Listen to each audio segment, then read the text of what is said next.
Mes amis, bonjour, on se retrouve pour ce troisième épisode de la série Se lancer en crypto. Je rappelle donc c'est la série qui est consacrée aux débutants. Dans l'épisode 2, on avait vu comment faire un virement donc de votre compte bancaire à un exchange type FTX ou Binance. Donc là on va partir de cette vidéo en admettant que vous ayez reçu ces euros sur votre compte, donc sur FTX ou sur Binance, et ensuite on va voir ce qu'on va en faire. Donc première chose. Ici, je suis sur FTX, comme vous le voyez, je suis sur un de mes sous-comptes. Donc, on va dire que vous avez reçu des euros. Donc, moi, là, j'ai pas d'euros, évidemment, mais on va dire que j'ai des euros. Donc, vous pouvez aller le chercher ici. Vous faites la petite loupe, euros. Et donc, là, vous voyez, moi, j'en ai pas. Mais surtout, ne faites pas convert ici. Donc, si vous avez en français, ce sera évidemment convertir.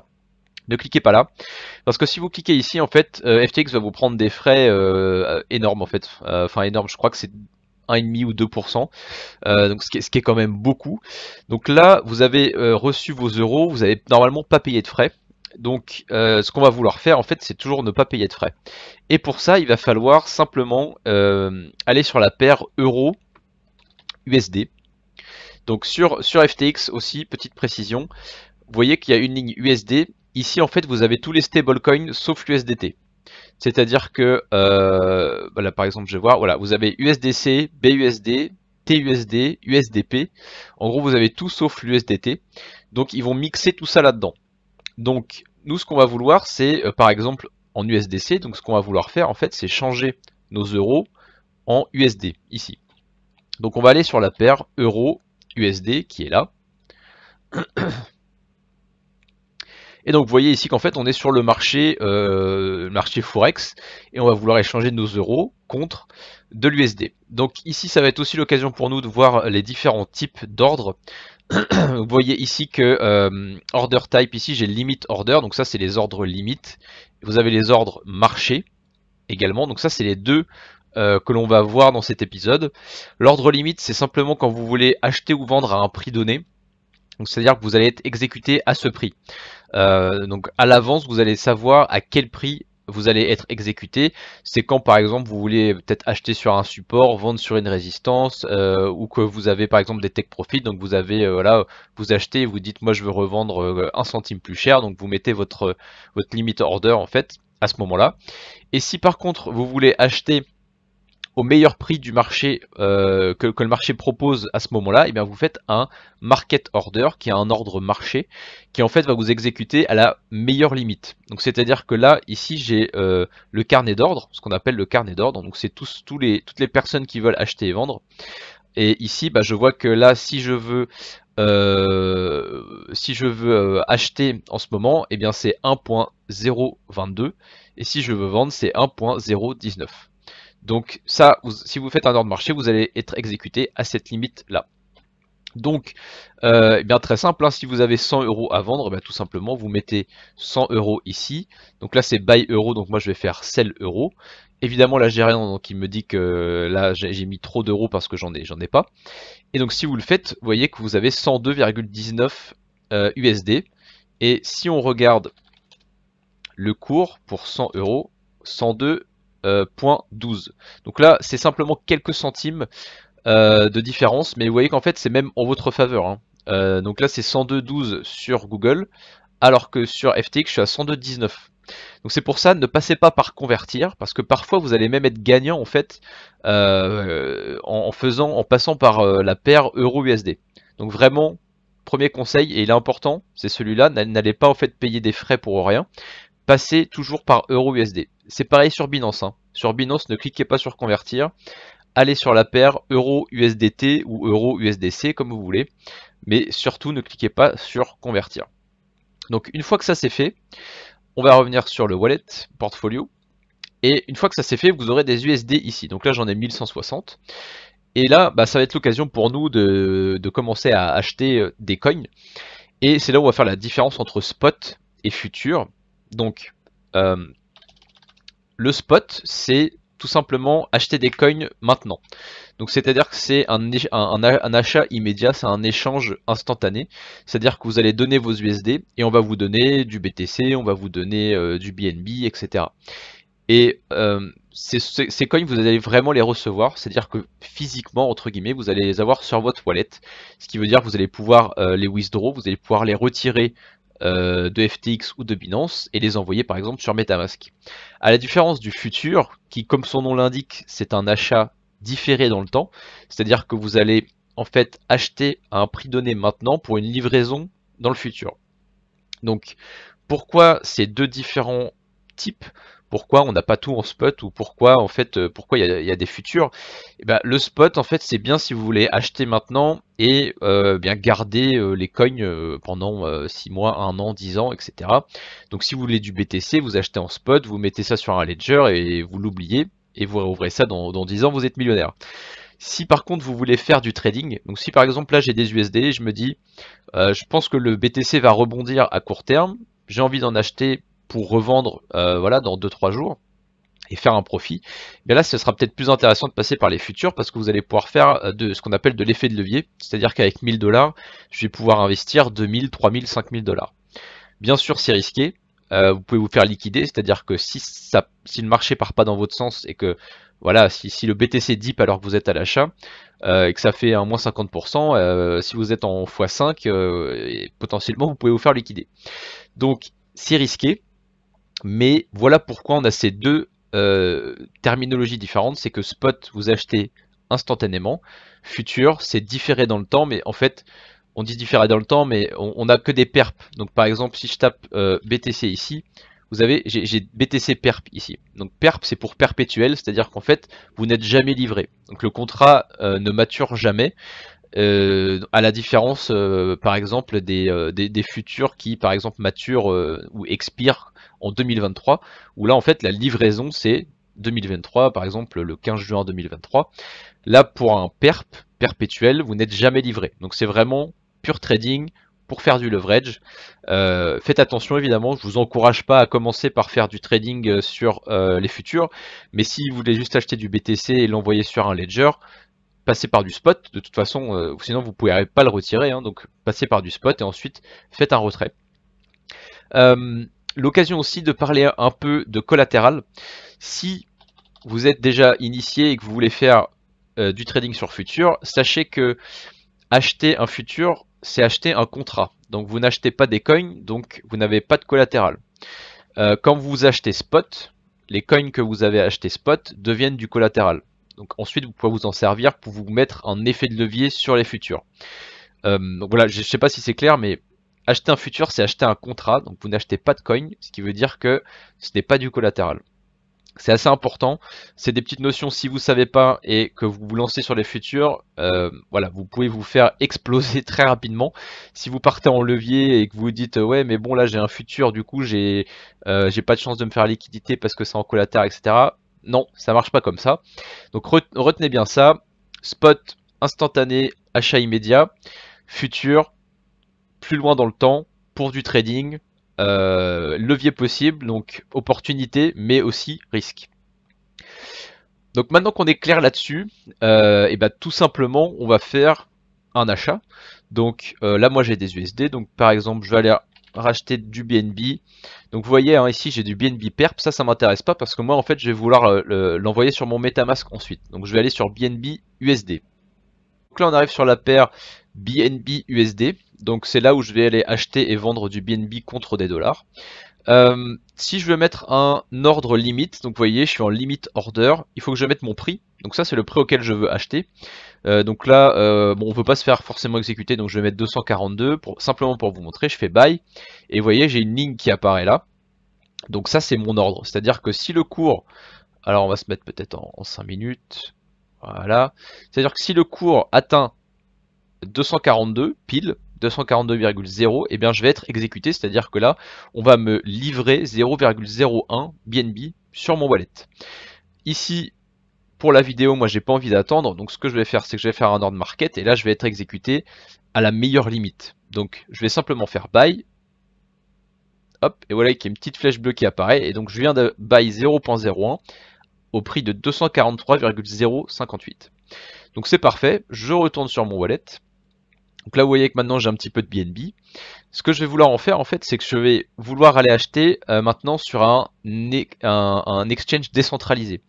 Donc exchange décentralisé pour la BSC, donc BNB, la blockchain c'est BSC.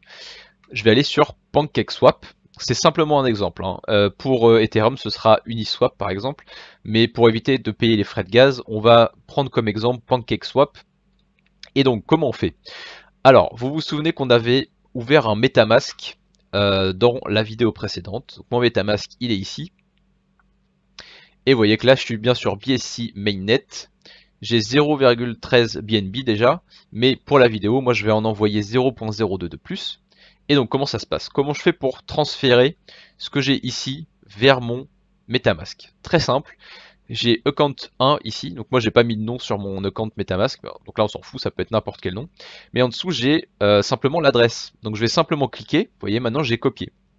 Donc c'est cliquer, c'est copier, et ici je vais se faire withdraw, max without borrow, donc là je retire tous les coins que j'ai de BNB. L'adresse BNB c'est ce que je viens de copier de mon MetaMask, donc je le paste ici. Le mémo, il n'y en a pas besoin.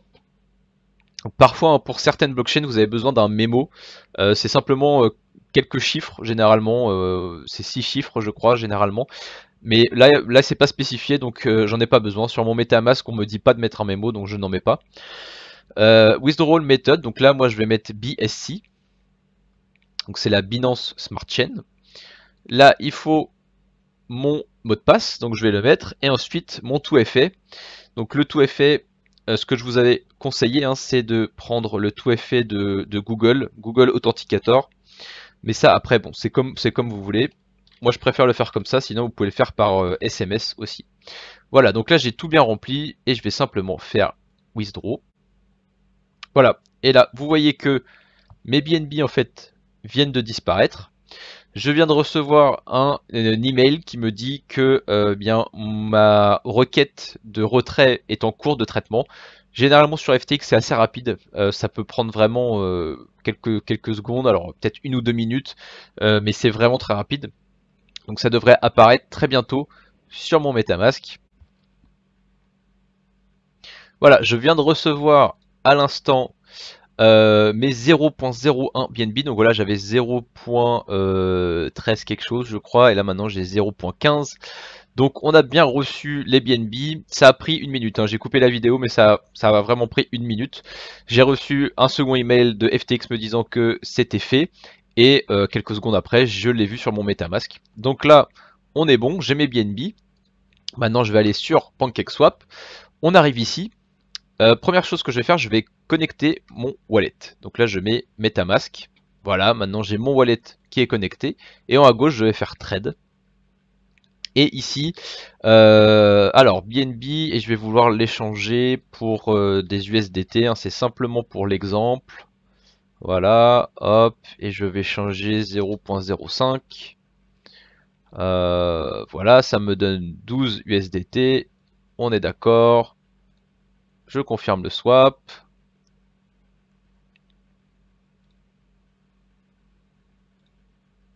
Je sais plus si j'ai l'USDT, voilà, on va l'ajouter. Hop. Donc ça, quand vous cliquez sur le petit renard, là en fait, ça va vous ajouter l'USDT dans votre wallet MetaMask, ce qui est bien pratique. Comme ça, vous êtes sûr d'avoir le bon contrat en fait d'afficher dans votre MetaMask. Voilà, c'est déjà fait. Donc vous voyez, c'est super rapide, hein. J'ai même pas vu, mais c'est déjà fait. Donc là maintenant, si je vais dans mon MetaMask, vous voyez que j'ai plus que 0,1 BNB. Et maintenant j'ai 12,12 USDT. Donc comme prévu, hein, comme ce qui était inscrit ici. Vous avez évidemment plein d'autres coins, mais là c'est à titre d'exemple.